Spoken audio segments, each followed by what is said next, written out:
保利係一個勇於創新嘅發展商嚟嘅，一個樓盤3個交標。你而家買翻嚟嘅交標咧，可以話係收集咗我哋第一代同埋第二代業主嘅所有嘅呢個信息，整改而成嘅呢個嘢嚟嘅。Hello， 大家好，我係 Bosco， 歡迎收睇我哋心動家嘅 channel 哈。又，唔知係幾多次有啦哈，但係最終又翻到我屋企呢邊咧，有啲新嘅嘢介紹俾大家啦。新嘅園林、新嘅板房、新嘅示範單位，全部都係新嘅。咁啊，作為咧保利嘅推介官啦，又係業主啦，又係平時打開呢個樓盤嘅，我覺得有必要今一次咧幫大家開出一啲不一樣嘅嘢，亦都幫大家睇翻個成個工程進度啦，從2梯4戶變成2梯3戶。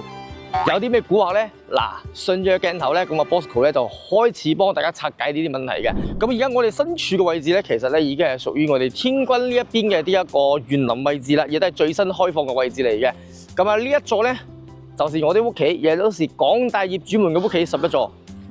如果大家有互聯網記憶嘅話咧，依稀會記得我身後呢個地方咧，有一閘圍欄係圍起身嘅。咁啊呢一次咧就終於打開晒啦！一定要幫大家喺鏡頭面前同我一齊開通呢一個第一條嘅綠色通道，一齊去參觀一下嘅。咁啊其實講實話咧，整體嘅園林咧，佢全部開放咗之後咧，我會覺得咧係真嘅 OK 下嘅。我哋從最開始嘅9座園林到開放咗1、2、3座，再開放咗11座，再開放咗12座咧，咁啊大致上嘅所有景觀啦，同埋園林綠植咧，已經係差不多全部好似拼圖咁樣咧拼得差唔多下噶啦。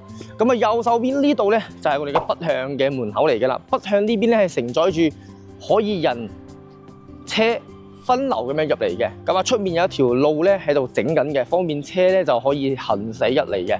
咁啊然之後，我覺得呢度嘅樹咧會唔會覺得茂盛咗少少咧？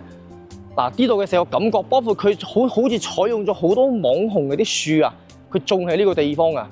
琴日我聽阿 Ruby 同我介紹，唔知叫咩樹，突然間記唔起身。反正就係屬於嗰種網紅嘅樹嚟嘅。咁然之後行呢邊嚇。咁目前咧，我哋行嘅每一嚿磚啦，同埋啲跑道咧，都係新鮮滾熱辣嘅。唔單止係天氣滾熱辣啊，咁啊應該都係少數嘅 QL 可以行得入嚟同大家咁樣介紹嘅。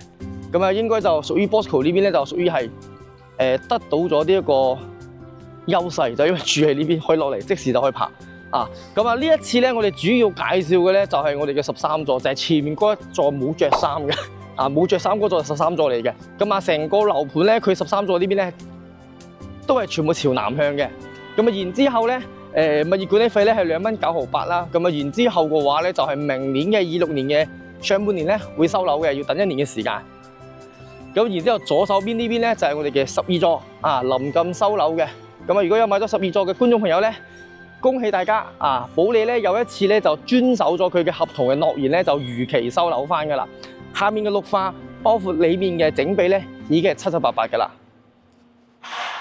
咁啊，同埋咧，發覺一個好 special 嘅地方嘅。我以前成日同我啲業主講咧，保利天軍咧會有一個足球場嘅，雖然講係中型嘅，但係都馬上行到13棟嘅盡頭啦。我想問下個足球場究竟喺邊度咧？同埋咧，佢出面呢度咧有個大草坪嘅。有啲似咩咧？似我哋座大門口中間嗰大草坪嘅縮細版，放喺呢個地方。咁啊，其實咧12座佢開咗呢一個座數之後咧，我發覺前後距離咧並不是那麼嘅密集，係可以接受嘅程度嚟嘅。係啦，呢一次咧，我哋要翻到去上面度幫大家介紹下今一期嘅重點啦。呢一次咧就只有3戶人家咁啊，而家可以同大家開窗去講翻噶啦。一戶咧就係我哋嘅11803號室，一個係04號室咧就係107平方嚟嘅。咁啊，01、02咧，佢做成咗個合體嘅，並成咗一個178平方嘅大平層單位嘅。咁啊，呢一次交標不同，示範展示又不同，心情又有不同。咁啊，我嘅心情咧又係開心嘅，又係唔開心嘅。咁唔開心係因為買得早，開心係因為有新嘅嘢可以介紹俾大家知道。不過 anyway，我作為業主又好，作為推介官又好，我係值得去同大家分享呢件事嘅，係開心嘅。咁啊，然之後咧行翻到13棟嘅呢邊嘅一個 lobby 嚇。佢嘅 lobby 嘅形式咧，其實有少少嘅改變嘅。佢其實主要就係佢地磚呢度變咗，佢 lobby 嘅磚度，我覺得咧而家咧全行全業咧全開發商咧都喺度捲緊啊！好明顯，一個 lobby 加啲紋路咧睇起身係有啲唔同嘅。咁啊，同埋左手邊呢個嘢，呢個係誇張啲嘅，有少少中式同埋一啲新現代式嘅呢一個交付嘅呢一個風格。我希望咧佢可以保留呢幅畫。sofa 同埋呢啲擺件嘅，咁樣睇起身成個 lobby 咧會比較飽和呢啲，唔會咁單調啊。咁同埋裡面嘅成個色調，大家有冇覺得咧有啲似硫磺嘅6座、7座、8座咁樣？底下啲顏色係深色調嘅，係嘛？咁啊，然之後行翻呢邊嚟咧，我亦都希望咧成個 lobby 到時咧係長着住呢個燈嘅啊，咁樣咧成個電梯間呢邊咧會闖亮啲啲嘅。咁啊，然之後咧暗上嘅電梯咧即時去翻我哋嘅示範單位，幫大家開箱下呢一次嘅生活戶型。一陣見。喂！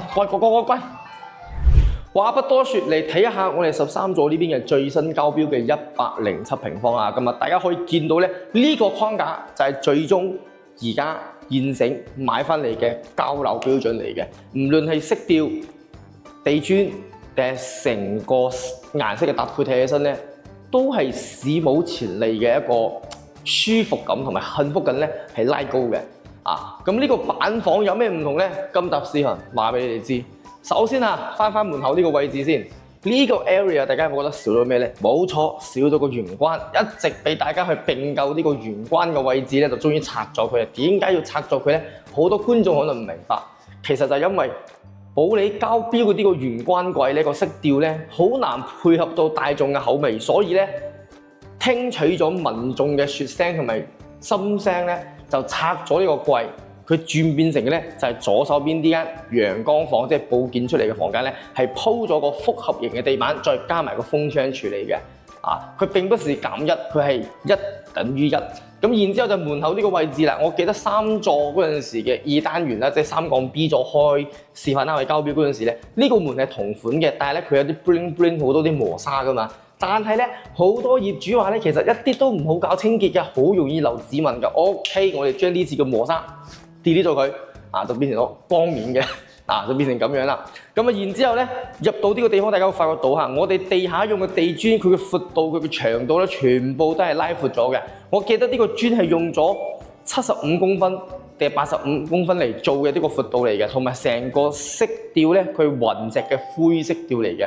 啊，咁啊，然之後咧，我覺得佢牆身佢並不是用翻正常嘅白色乳膠漆嘅，我覺得仲有少少嘅暖色調啊，有啲似我嗰個杏子灰嘅嗰個感覺。咁然之後，大家會見到咧，我哋上面嘅吊頂呢度嚇，佢係做咗一圈嘅氛圍燈，呢啲都係交標嚟嘅。只不過咧2個大嘅吸頂燈咧，佢就唔是交樓標準嚟嘅。咁啊，然之後睇翻廚房嘅位置嚇，廚房呢邊咧依然係用咗呢一個我哋一直推介嘅呢一個閘身嘅啊，兩邊開個門，咁啊睇起身咧成個質感係唔同啲嘅。如果用翻早期嗰啲木框嘅咧，我覺得個空間咧係縮咗少少嘅，只有用咁樣嘅色調咧先會顯得呢個廳同埋嗰個廚房大少少嚇。咁啊，然之後咧就係入到廚房之前咧，大家睇開咗咧就係呢啲櫃面咧全部都係光滑嘅，冇任何嘅呢一個稜形啊或者係話條框嘅。咁呢一次咧做咗少少個框嘅點綴咧，睇起身咧就會有層次感少少嘅。包括背後面嗰啲個牆咧，佢又係採用咗呢一個我覺得係屬於暖色調嘅呢個灰色啦，佢就唔係嗰啲偏冷調嘅。包括我哋嘅抽油煙機係升級咗嘅，做咗個斜面嘅，唔係直面嘅啦。咁同埋罩爐咧，依然係之前嗰個嘅。咁然之後咧，呢一次嘅消毒碗櫃咧，好似又換咗個新款啦，啊智能嘢又多少少啦。然之後咧，取而代之嘅咧，佢就係少咗個高低落差嘅設計，做咗個大星盤係魔人嘅啊呢個牌子啊，呢度可調節呢啲水啊同埋呢啲嘢嘅，同埋呢啲嘢佢有翻啦啊，從細節上面去做處理啊，佩服保利。同埋頂上面嘅呢一個咧，都係交標嚟㗎啦啊，咁啊到時候呢一圈嘅呢個氛圍燈燈帶咧，亦都係保留翻嘅。咁啊，然之後我哋出翻露台啊，露台咧其實到時候呢邊咧佢係正常嘅趟門嚟嘅，佢交標並不是帶風窗嘅嚇，要再重申一次就係交標不是帶風窗嘅。各位觀眾唔好到時候買翻嚟冇風窗要揾 Bosco 呢個問題，佢示範單位咁樣展示嘅啊，咁到時係冇風窗處理嘅。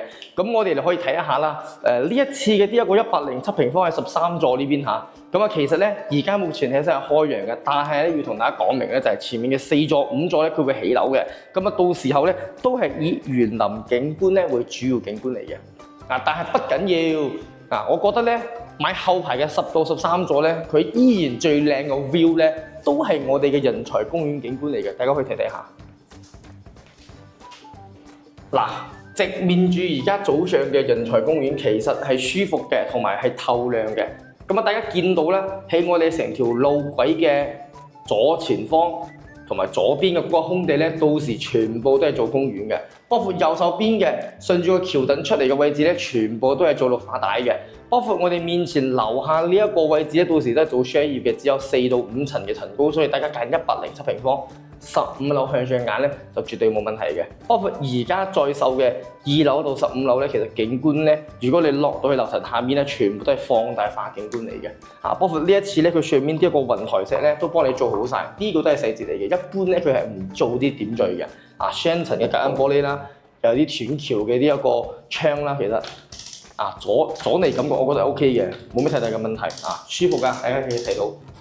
然之後睇翻房間嘅啲先，我記得除咗呢個之餘咧，仲有少少變動嘅咁到時呢部冷氣咧都唔係膠標嚟㗎嚇，咁大家就唔好為難阿 Bosco 啦。然之後咧，呢個門框嘅顏色有冇好熟悉啊？我覺得好似我哋早期嘅我自己屋企嗰個膠標嘅色調嚟嘅。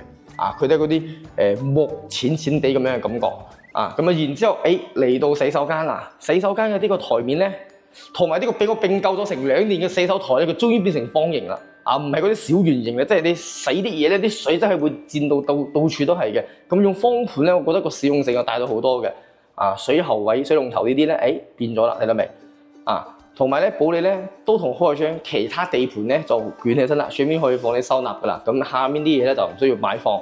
咁然之後就係我開翻啲櫃睇下先。呢啲就係好常規噶啦。後面仲有啲掛呢個吹風機嘅地方同埋吸住啲嘢嘅地方都可以。然之後呢邊做咗個3節碟，呢個好中意。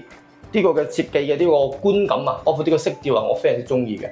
然之後咧，佢採用咗保利朗月嘅呢一個設計嘅呢個框喺度呢個可以。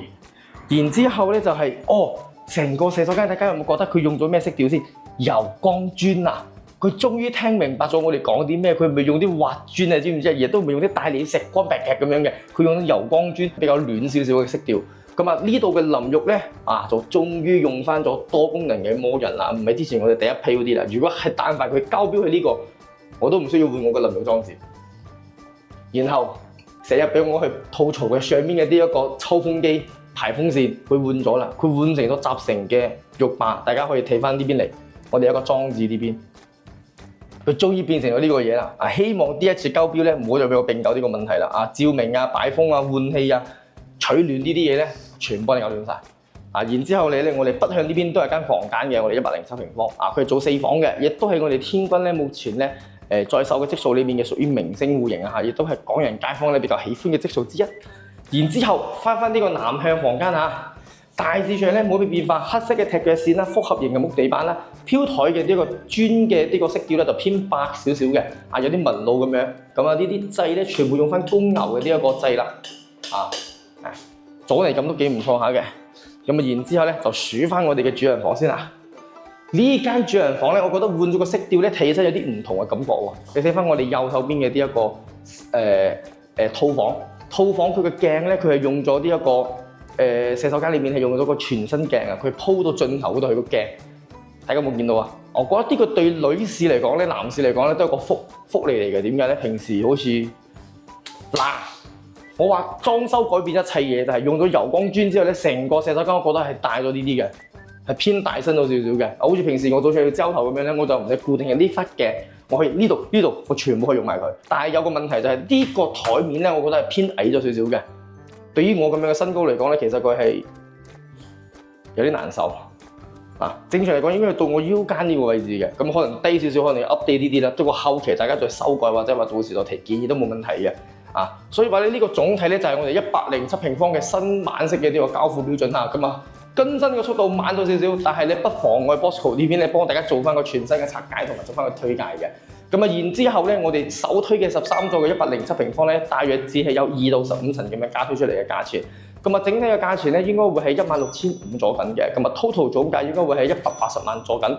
大家問到啦，16到32層嘅價錢我出嚟有但係咧，如果大家有興趣嘅咧，可以加翻我 WhatsApp 呢邊，因為咧佢係對正住成個售樓部呢邊咧係未公開嘅，但係 Bosco 呢邊咧可以攞到一手嘅呢個價錢。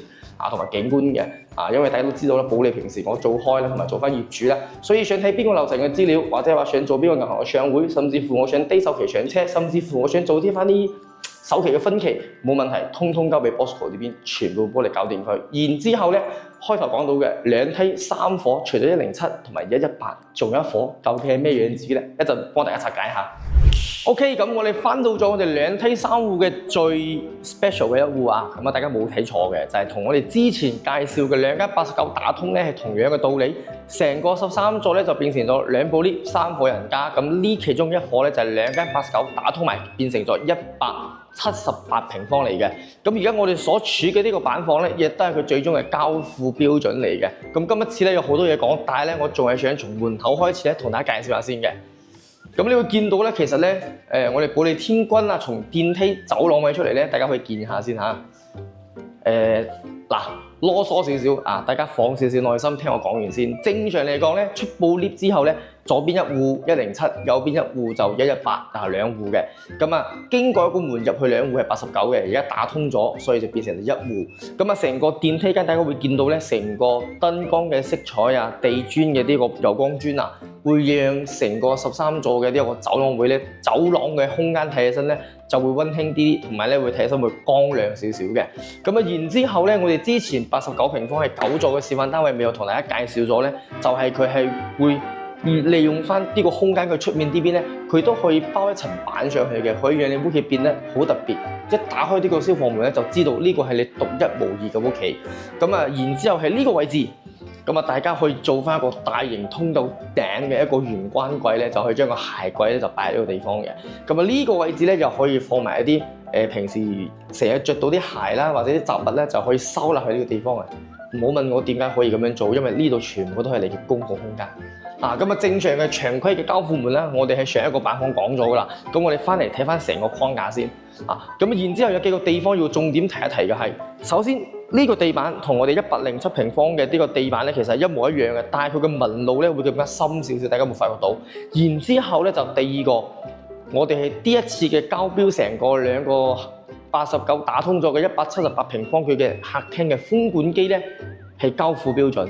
呢個咧亦都係一個亮點之一。第二個，大家所見到嘅呢兩個窗戶封起身嘅咧，亦都係保利嘅13座嘅178平方嘅交付標準嚟嘅。所以話咧呢一次咧，大家就慳咗2嚿玻璃嘅錢，然之後咧慳咗個風管機嘅錢，呢邊大大小小加起身咧都要去到係3萬蚊、4萬蚊之間咁樣啦。然之後咧，你會發覺到咧，佢將啲間隔咧幾乎上咧係打通好俾你噶啦。點解咧？首先就係左手邊嘅呢一個右門口個位置，同埋呢個廚房個位置，佢連貫埋一齊啦。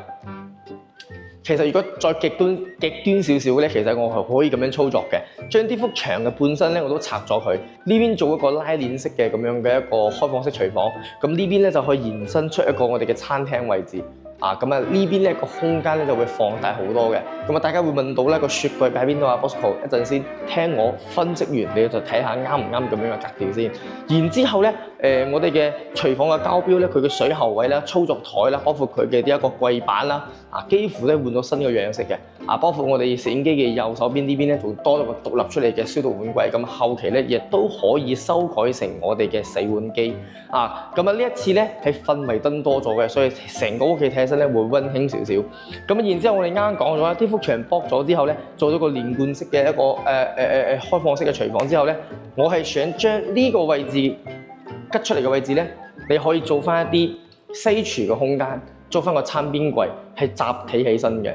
上面可以放個烤爐啦、蒸箱啦、雪櫃啦，同埋我哋嘅餐邊櫃啦、酒櫃啦，你集成喺呢個地方。我覺得個空間係非常之夠用嘅，因為闊到7米咁闊嘅地方，成個大門口可以更加嘅飽和少少嘅。呢個地方可以擺翻一個我哋嘅茶室、茶台，可以做翻啲比較特別啲嘅啲，好似啲樹木形狀咁樣嘅啲茶台咧，就擺喺呢個位置。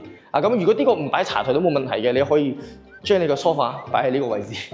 圓形梳化、包圍式梳化，呢邊咧就可以框一個我哋100寸嘅大電視或者係投影幕，係完全冇問題嘅。同埋咧，大家最勁夠嘅問題咧就係我哋上面呢個梁。呢個梁咧其實咧佢嘅交標咧，佢未做到我哋上一次示範單位嗰個弧度嘅嗰嗰個示範單位嘅感覺。但係我個人建議咧，你後期如果係話要裝修做貴嘅同時咧，你可以將呢個天花做翻一個弧度嘅，上面晚上咧可以做翻一啲星空頂啊，或者話夜景頂咧，晚上嗰陣時咧睇起身就會好特別嘅。我覺得咧修飾下咧，呢個梁咧佢就唔會顯得佢好奇怪。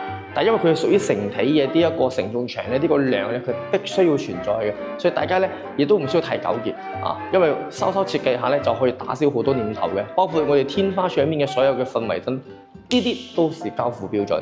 咁啊，然之後咧係呢個位置可以掛幅畫，甚至乎好似我平時養魚缸咁樣咧，如果將我呢個積數變成呢兩個大底通咧，我就要養一個海缸喺度，哇！到時就門口見到啲魚飛嚟飛去啊，啲燈一射落嚟咧，滿足感啊，翻屋企嘅感覺。咁啊，然之後講翻個景觀嚇，目前咧我哋13座景觀咧，我個人建議，如果你係真係要買178平方嘅中低層啦，因為望園林景觀會舒服啲、市正啲，同埋右手邊咧仲可以插邊到我哋成個後排啲一座嘅中軸園林，一路望到會所嗰度去。我個人會覺得咧，咁樣嘅設計方式咧會比較好啲嘅，同埋個景觀效果會放大啲，因為前面有4座、5座遮擋，唔係目前咁開揚嘅。咁然之後我哋西南向嗰啲3間房呢邊啦，偏西少少㗎嚇，2間房嘅啫，係長規嘅3房單位嚟嘅。大家去睇睇下，正常嘅一個次臥啦，同埋陽光房嘅一個房間啦，再加埋一個我哋嘅客廁，再加埋我哋一間以前嘅主人房嘅套間喺後面呢邊嘅。咁呢一次嘅交付標準咧，全部參照翻咗我哋啱啱講到嘅107平方嘅呢一個單位嘅交付標準。確實係成個交付標準咧，用咗柔光磚嘅呢個感覺咧，睇起身個洗手間咧，我覺得會更加嘅大氣啲啦。咁同埋你會覺得成個嘅立體感覺會正好多嘅。咁然之後咧就翻到咗我哋後方呢邊我哋主人房呢邊嘅一個構造啦。其實講實話啦，如果係 Bosco 設計咧，我希望呢一立嘅3間房咧都係自己間房將呢個動靜同埋次同埋主咧分得清清楚楚、明明白白。不過呢個都可以俾大家參照下先嘅。咁入到呢個主人房咧，依然門口一個放衣櫥嘅地方嘅。咁裏面咧就係間我哋嘅主人房嘅洗手間。咁出嚟呢邊咧，佢連貫住隔離嗰間房大家有冇注意到啊？之前喺呢個地方咧就應該會係有一間房間嘅，但係佢打通咗，所以呢個 area 咧又大咗好多嘅。你可以呢邊又做翻個櫃啦，呢邊做個梳妝台啦，呢邊咧就做翻個3地落床，佢2米闊嘅床咧都係冇問題嘅啦。咁然之後就係我哋嘅隔離間房，隔離呢邊咧都做咗間套間嘅，亦都用咗正常嘅客廁，再加埋呢間房咧作為咗一個正常嘅套間，因為之前咧係呢間房係咁樣入嚟㗎嘛，我記得喺呢個位置所以佢連埋一齊啦。咁呢度可以做翻個電腦房、HiFi 房甚至乎係2夫妻平時可能會飲翻2杯嘢傾偈嘅地方，有個隱私空間或者做個 office 小空間都可以。我覺得咧2間89打通咗，做翻個178平方咧係真係好好嘅 idea 嚟嘅。衰就衰在 Bosco 當時買嗰陣時咧就唔好諗到咁多嘅嘢，咁亦都擔心個經濟問題。咁如果呢個 moment 重新再俾我選擇嘅情況之下咧，我一定會揀翻178平方。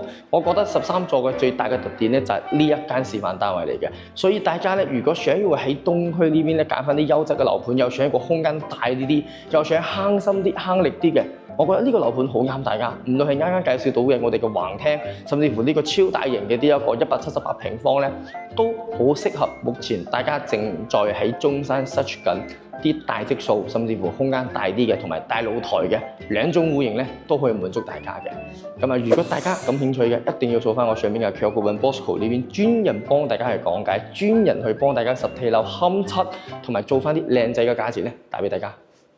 OK， 咁我哋今日咧就翻到咗我哋新嘅示範單位呢邊啊。咁其實咧驚喜程度咧，我可以打3粒星嘅。點解咧？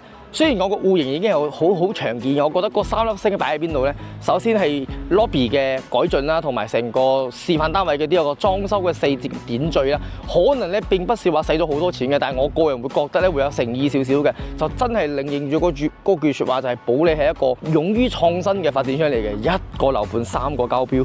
聽下頭都大晒，同你講真係嘅，係嘛？但係我覺得係越遲買，包括呢個 Woman 上車嘅各位觀眾咧，你而家買翻嚟嘅交標咧，可以話係收集咗我哋第一代同埋第2代業主嘅所有嘅呢個信息整改而成嘅呢個嘢嚟嘅。3戶人家其中178平方一定係我主力推介嘅，因為我自己都好想有手一套嘅。包括琴日我都揾 Ruby 寄咗個低樓層嘅。咁啊，低樓層嘅價錢計落嚟咧，大概都係300個左右。咁300個你按照15% 首期咧，其實接受得到嘅，同埋咁大嘅空間係嘛？